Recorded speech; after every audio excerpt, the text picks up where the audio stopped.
ప్రగతికి మార్గం గురువు, జగతికి మూలం గురువు. ప్రగతికి మార్గం గురువు, కన్నవారి కన్నా ఉన్నత భావములే కలిగి చేతికందిన శిలను ఉలితో శిల్పముగానను మలచి. కన్నవారి కన్నా ఉన్నత భావములే కలిగి చేతికందిన శిలను ఉలితో శిల్పముగానను మలచి. విద్యా వివేకమో విలువలు నిన్నో బోధించి మానవతకు సంపూర్ణతనిచ్చే మాధవుడే కథ గురువు. జగతికి మూలం గురువు, ప్రగతికి మార్గం గురువు. జగతికి మూలం గురువు, ప్రగతికి మార్గం గురువు. ఎంతటి చరిత్రకారులైనా సిద్ధాంతకర్తలైనా ప్రపంచాన్ని శాసించేటంతటి అగ్రనేతలైనా. ఎంతటి చరిత్రకారులైనా సిద్ధాంతకర్తలైనా ప్రపంచాన్ని శాసించేటంతటి అగ్రనేతలైనా.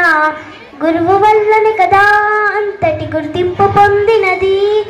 గురువు వల్లనే కదా అంతటి గుర్తింపు పొందినది. గురువుని స్ఫూర్తి లేని నాడు సృష్టి మనుగడే శూన్యం. జగతికి మూలం గురువు, ప్రగతికి మార్గం.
రచించి విద్యతుల శంకరం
చేశాం. అమరేంద్ర బాబు గారు డ్రాయింగ్ మాస్టర్, వారి పిల్లలు కూడా బాగా చదివి మంచి పొజిషన్లో ఉన్నారు. మరి సార్ గారి పిల్లలు కూడా మంచి పొజిషన్లో ఉన్నారు. దీనికి కారణం ఏంటి? ఒక స్థాయిలో ఉండటానికి కారణం ఏంటి? చదువుకోవటం. అది తప్ప మరి ఏ మార్గం లేదు. గమనించండి, అది గమనించండి. ఇవాళ చదువుకుంటారు అంటే అదేదో పెద్ద క్రైమ్, నేరం లాగా ఫీల్ అవుతా ఉన్నారు. అదే మనకి జీవితం. ఇవాళ నేను ఇక్కడ ఉండి మాట్లాడుతున్నానంటే దానికి కారణం ఏమై ఉంటుంది? చదవటమే. ఇవాళ ఇంత మంచి అట్మాస్ఫియర్ ఉంది పాఠశాలలో. ఐఎఫ్ఈ ఫ్లాట్ ప్యానల్స్ ఉన్నాయి, మనకి డిజిటల్ క్లాసెస్ ఉన్నాయి, మీకు ట్యాబులు ఇచ్చారు. మా మామయ్య గారు ఎప్పుడు నన్ను అరవలేదు. ఇక్కడికి వచ్చడానికి చాలా ఆనందంగా ఉంది. మిమ్మల్ని అందరినీ చూస్తుంటే నా స్కూల్ డేస్ గుర్తొచ్చాయి. ఈరోజు పదవి విరమణ ఆయన చేయటం ఒక ఇంత నెక్స్ట్ ఫేజ్ ఆఫ్ లైఫ్కి వెళ్తున్నారని సంతోషం ఉంది. ఆ తర్వాత ఇన్నాళ్ళ నుంచి ఉద్యోగం చేస్తే ఇప్పుడు రిటైర్ అవ్వటం బాధగా కూడా ఉంటుంది. ఇది ఆబ్వియస్లీ ఆయన ఫర్దర్ నెక్స్ట్ ఫేజ్ ఆఫ్ లైఫ్లో అంతా ఆరోగ్యంగా ఆహ్లాదంగా ఆయన జీవితం గడవాలని కోరుకుంటున్నాను. Thank you. కోపపడటం అంటే పెద్దలు పిల్లల్ని ఎప్పుడూ కోపపడాలి. కోపపడటం అంటే అది అభిమానంగా కోపం. ఇప్పుడు మేము మిమ్మల్ని కొడతామే అట కాదు, అభిమానంగా ఉంటుంది. కొన్ని విషయాలు మనకి చాలా ఇదిగా ఉంటుంది. రాత్రి నేను 10 గంటలప్పుడు వెళ్ళాను ఇంటికి. రాత్రి మా అమ్మ 20 సంవత్సరాల నుంచి చూస్తుంది. ఆమె అంటుంది రాత్రి, ఏంటి నువ్వు ఎప్పుడూ చూస్తున్నాను 20 సంవత్సరాల నుంచి నువ్వు తిరిగినట్టు ఉంటున్నావు అని. అంటే మా దగ్గర ఉంటుంది కొన్ని సంఘటనలు కూడా మనకి ఇదిగా ఉంటుంది. తన్మయి మాట్లాడు.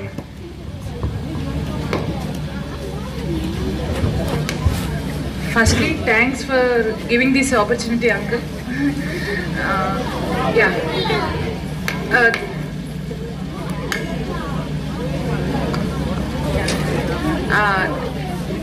Daddy, last 28 years గా నువ్వు ఈ టీచర్ జాబ్కి డివోటెడ్గా ఉన్నావు. నేను నా చిన్నప్పటి నుంచి నీ ఎదుగుదలని చూస్తూ వచ్చాను. నువ్వు ఫస్ట్ జాబ్ చేసిన దగ్గర నుంచి, తర్వాత లీడ్వెల్ కాలేజ్ నడిపిన దగ్గర నుండి, ఆ తర్వాత గవర్నమెంట్ ప్రొఫెషన్లో ఈ 28 ఇయర్స్ కంప్లీట్గా నీ ప్రొఫెషన్కి న్యాయం చేస్తూ చాలామంది విద్యార్థులకి ఒక గొప్ప స్థితిలో తీసుకెళ్ళడానికి చాలామందికి గైడ్ చేస్తూ, నీ కొలీగ్స్కి అవసరమైన ప్రొఫెషనల్ మరియు పర్సనల్ హెల్ప్ చేస్తూ. కాలేజీలో చదవటం వల్ల నేను వెళ్ళలేకపోయాను. మా ఊరి నుంచి చాలామంది సార్ దగ్గరికి వెళ్ళేవాళ్ళు. తర్వాత నేను డిఎస్సి ప్రిపేర్ అయ్యేటప్పుడు కూడా మాస్టర్ని అప్రోచ్ అయ్యాను. నాకు కొంత గైడెన్స్ ఇచ్చారు. అలాగే వాళ్ళ పిల్లలతో కూడా నాకు మంచి పరిచయం ఉంది. మేము ఆడుకునేటప్పుడు వచ్చేవాడు. హర్ష మేము ఆడుకునేటప్పుడు వచ్చేవాడు. చిన్నాడు, ఇప్పుడు మేము క్రికెట్ ఆడుతుంటే వచ్చేవాడు. అట్లాగే ఆ పాప కూడా మేము చిన్నప్పటి నుంచి వాళ్ళ అమ్మమ్మ వాళ్ళు ఇల్లు అవ్వటం వల్ల రావటం వల్ల మంచి ఎఫెక్షన్ అనేది ఉంది. సో మరి అలాంటి వ్యక్తి మంచి సలహాలు ఇస్తారు. ఎంత సలహాలు ఇస్తారంటే ఏదో అడిగాం కదా అని సలహా ఇవ్వరు అనమాట. మనం ఏదైనా ఒక ఇష్యూ కానీ తీసుకెళ్తే దాన్ని ఆలోచించి చక్కటి సలహా ఇస్తారు.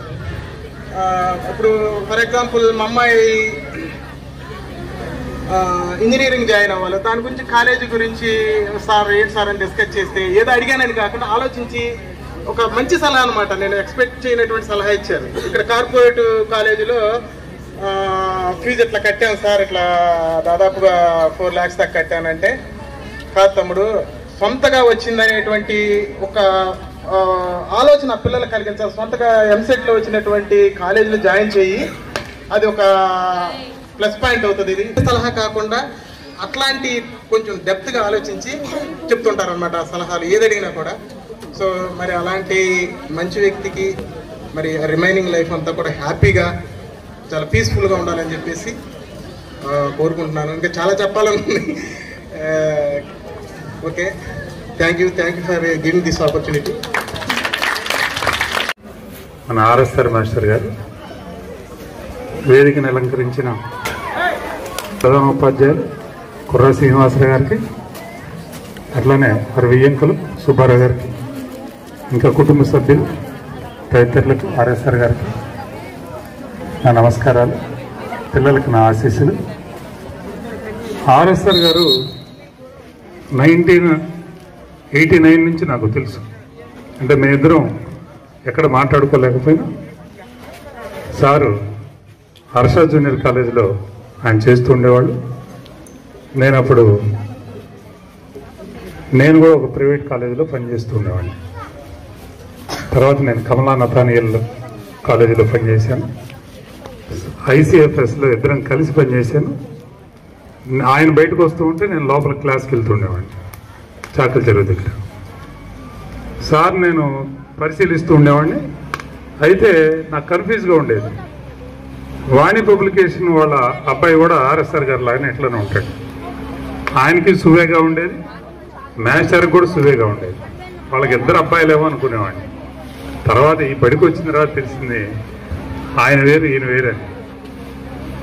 ఆర్ఎస్ఆర్ గారు 1996లో డిఎస్సిలో సెలెక్ట్ అయ్యి ఎస్జిటిగా కొల్లిపరి మండలంలో ఒక దరిదాపుగా 13 సంవత్సరాలు పనిచేసి అక్కడే 2009 జనవరిలో మరి స్కూల్ అసిస్టెంట్ ఇంగ్లీష్గా వేటపాలెంలో తాత్కాలికంగా వచ్చారు. తర్వాత బదిలీ పైన మోపర్లో 2009. Good evening one blessing my children. మరి ఈరోజు ఇక్కడ ఎందుకు గ్యాదర్ అయ్యామనేది అందరికీ తెలుసు. ఇక్కడ ఉన్న అందరికన్నా కూడా, ఈవెన్ మన హెడ్ మాస్టర్ కన్నా కూడా నాకు ముందు తెలుసు. ఎందుకంటే మాస్టర్ మా ఊరు అల్లుడు. నేను చాలా గర్వంగా చెప్పుకుంటున్నాను. ఎందుకంటే అంత కూల్, చాలా మంచి హ్యాబిట్స్, మంచి క్యారెక్టరిస్టిక్స్ ఉన్నటువంటి వ్యక్తి. నేను 9th క్లాస్ చదువుతుండగా మాస్టర్ మ్యారేజ్ అయింది. మాస్టర్ మ్యారేజ్ నేను ఎప్పుడు కూడా గుర్తుంచుకోగలుగుతాను. ఎందుకంటే మా ఊరు ఎరికలప్పుడు నేను ఆ టైంలోనే రావడం జరిగిందనమాట. అంతకుముందు రేపల్లో ఉండేవాడిని. మా నాన్నగారు జాబ్ రీత్యా నా ఎడ్యుకేషన్, ఎలిమెంటరీ ఎడ్యుకేషన్ మొత్తం కూడా రేపల్లో జరిగింది. సో మేము ఎప్పుడైతే ఎరికలప్పుడు వచ్చామో అది మా ఓన్ విలేజ్. సో అక్కడికి వచ్చిన తర్వాత జరిగినటువంటి మొదటి మ్యారేజ్. సో అది నా మైండ్లో ఎప్పుడు కూడా ఫిక్స్ అయిపోయింది అనమాట. ఫస్ట్ మా వాళ్ళు, మా చుట్టాలు, మా అనేటువంటి వాళ్ళలోకి వచ్చిన తర్వాత మొదట జరిగినటువంటి మ్యారేజ్. అంతేకాకుండా మాషారాల బామ్మది నాకు బెస్ట్ ఫ్రెండ్. ఆ టైంలో మేమిద్దరం చాలా క్లోజ్గా ఉండేవాళ్ళం. అలాంటి టైంలోనే మాస్టర్ మ్యారేజ్ అయింది. నాకు ఇంకా గుర్తున్నాయి అనమాట ఆ మ్యారేజ్లో జరిగినటువంటి. అంటే ఆ రోజులు ఏం చేసేవాళ్ళం, ఆ చిన్న వయసులో నిక్కర్లే ఉండేవి, నిక్కర్లు వేసుకొని వాటర్ పోయటం, ఇవన్నీ గుర్తున్నాయి. అంతేకాకుండా మళ్ళీ మేము ఇంటర్మీడియట్ చదివే టయానికి మాస్టర్ ట్యూషన్స్ రన్ చేసేవాళ్ళు. కనాల్లో మ్యాథ్స్కి ఏ స్క్వేర్ గారు, అట్లాగే ఫిజిక్స్కి వచ్చేసి మర్చిపోయాను మాస్టర్, ఫిజిక్స్కి కేవీకే గారు ఉండేవాడు. తర్వాత ఇంగ్లీష్లో ఆర్ఎస్ఆర్ గారు బాగా ఫేమస్ అనమాట. మరి ట్యూషన్స్ ఎలా ఉండేదంటే మూతుకొండ కాంప్లెక్స్లో జరిగే ట్యూషన్స్ ఎప్పుడు ప్యాక్డ్గా ఉండేది. అక్కడ ఈ వెహికల్స్ కానీ అన్నీ కూడా చాలా బాగా రన్ చేసేవాళ్ళు. శ్రీ రావులపల్లి శ్రీనివాసరావు గారి పదవీ విరమణ సందర్భంగా ఏర్పాటు చేసిన ఈ కార్యక్రమానికి వచ్చిన అతిథులకు, ఉపాధ్యాయులకు, మాస్టర్ యొక్క స్నేహితులకు, మా పాఠశాల ఉపాధ్యాయులకు, మా పాఠశాల ప్రధాన ఉపాధ్యాయుల వారికి అందరికీ కూడా నా యొక్క నమస్కారాలు. అదేవిధంగా విద్యార్థులకు నా యొక్క శుభాశీస్సులు. ఈరోజు ఈ కార్యక్రమం మరి పదవి చేయటం లేదు. మాస్టారు ఆంగ్లంలో నిష్ణాతులు, దాంట్లో సమస్య లేదు. ఎందుకంటే మాస్టారుకి నేను తెలియదులే కానీ మాస్టర్ అంటే నాకు తెలుసు. ఎందుకంటే ఒకసారి 2003-04 సంవత్సరాల్లో మన వాయిస్ స్కూల్లో ట్రైనింగ్ అప్పుడు మాస్టర్ ఇంగ్లీష్ మీద మంచి క్లాస్ ఇచ్చి ఉన్నారు. ఆ క్లాస్ని అటెండ్ అయ్యాను. అప్పుడు మాస్టర్ ఎడ్జిటి, నేను కూడా ఎడ్జిటి ఉన్నాను. అప్పటి నుంచి మాస్టర్ అంటే నాకు తెలుసు. అయితే మాస్టర్ నేను తెలిసి ఉండకపోవచ్చు, ఇక్కడికి వచ్చినాక తెలిసింది.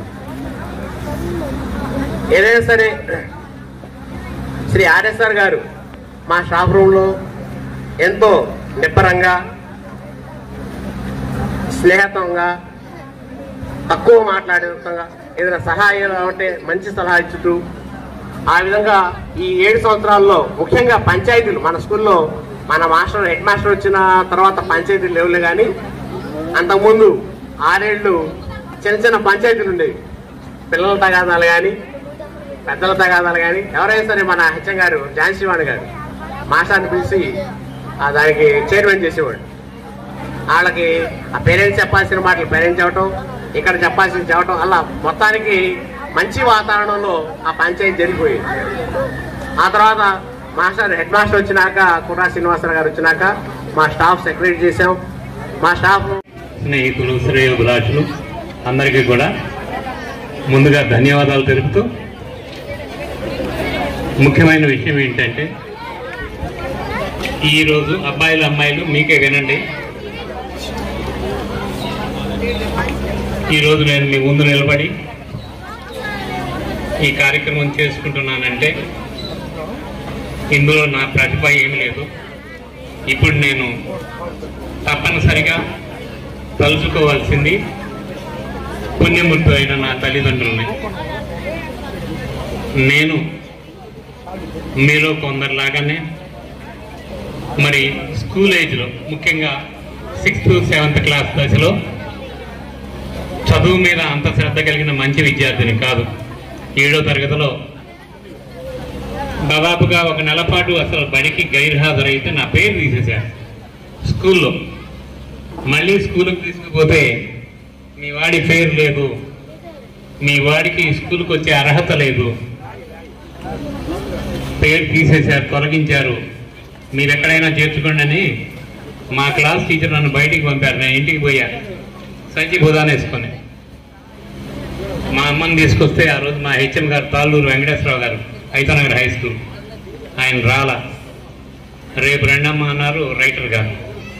ఆయన కంటే ముందు మరుసటి రోజు మా అమ్మ 8 గంటలకు వచ్చి నిలబడింది. మా హెచ్ఎం గారు మరుసటి రోజు 10:30కు వచ్చి మా అమ్మని 5 గంటల దాకా నిలబెట్టాడు. సాయంత్రం 5 గంటల దాకా 8:30కు వచ్చి కూర్చుంది హెచ్ఎం గారి వరకు. ఆయన రాగానే దండం పెట్టి నిలబడింది, సమస్య చెప్పింది. ఆయన సమాధానం చెప్పడు, మాట్లాడటం, చాలా కోపిష్టి. నన్ను కోపంగా చూస్తాడు, మా అమ్మ వైపు చూస్తాడు, ఆయన రాసుకుంటాడు. 8:30కి నిలువుగాలపై నిలబడి సాయంత్రం 5 గంటల దాకా అదే ఆఫీసులో ఉండి మొత్తం మీరందరూ కూడా బాగా ఉన్నత స్థితికి చేరుకోవాలని, ఉజ్వల భవిష్యత్తుని పొందాలని ఈ సందర్భంగా మీ అందరికీ నేను నా దీవెనలు అందజేస్తున్నాను. మరి నేను ఏదైనా జీవితంలో కొంత ఎదిగానంటే ఖచ్చితంగా అది నా ఒక్క ప్రతిభ మాత్రం కానే కాదు. నాకు చిన్నప్పుడు మా అన్నయ్య గారి ప్రోత్సాహంతో లైబ్రరీకి వెళ్ళి పుస్తకాలు చదివే అలవాటు ఉంది, రీడింగ్ హాబీ ఉంది. అప్పటికి ఇప్పటికీ నాకు ఇష్టమైనది రీడింగే. చివరికి ఫోన్లో కూడా ఏది కనపడ్డా చదువుకుంటూ ఉంటాను. మరి చదవడాన్ని ఆస్వాదిస్తాను నేను.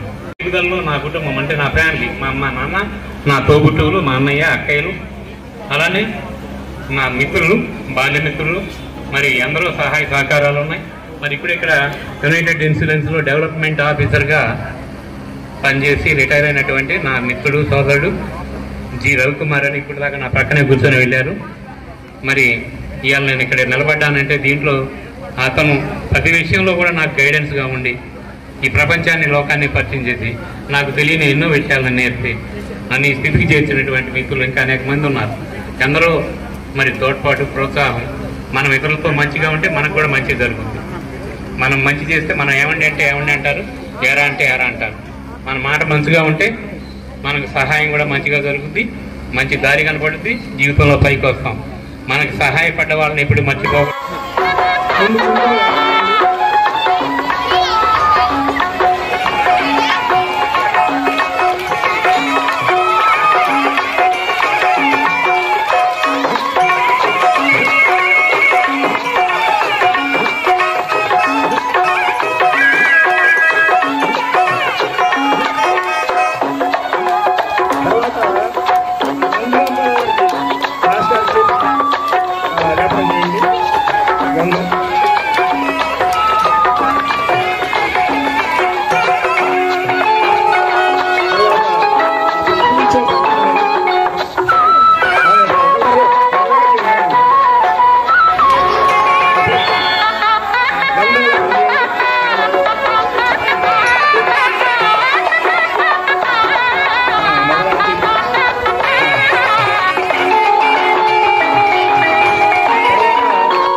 తర్వాత మన ఇంగ్లీష్ మాస్టర్ మాణి గారు వివరిస్తారు.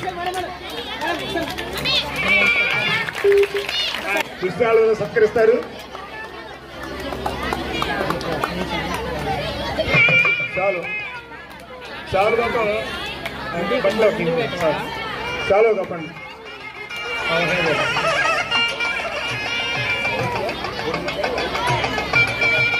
మరి దుశ్శాలువతో సత్కరిస్తున్నారు చక్కగా. అప్పుడు ఎవరో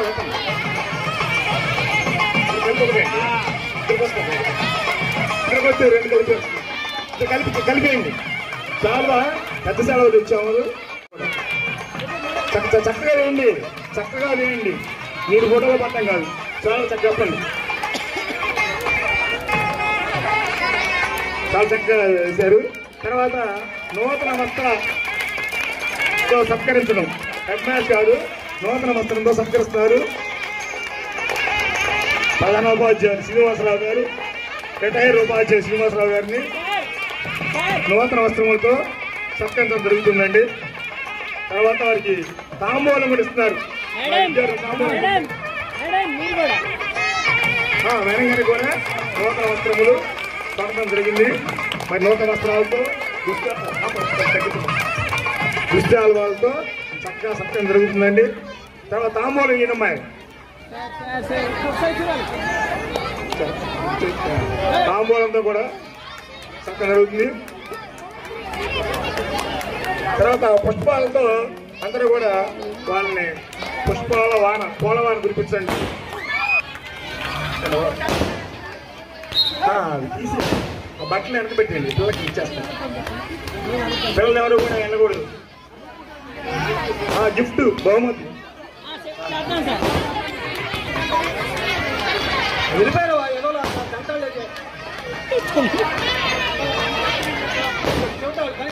కొట్టాలి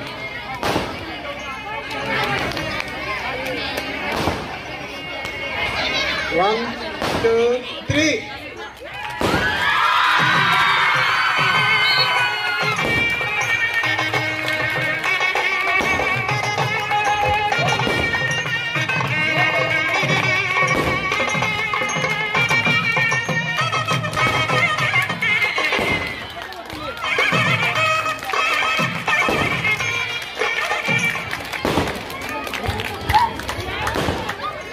బహుమతి ప్రయాణోత్సవం జరుగుతుంది.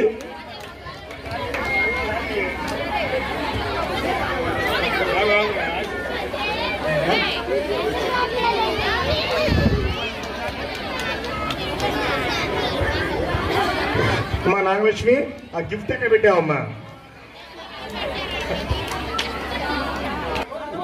ఎవరు అర్థం? 1 2 3.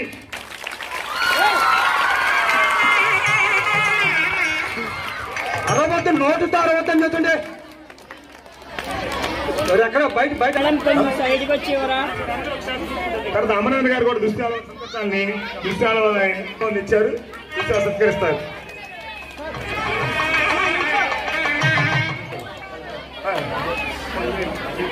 మరి ఈ దుశ్శాల మరి డ్రాయింగ్ మాస్టర్ గారు తీసుకొచ్చారండి. చక్కగా వారికి సన్మానం చేయాలని ఉద్దేశంతో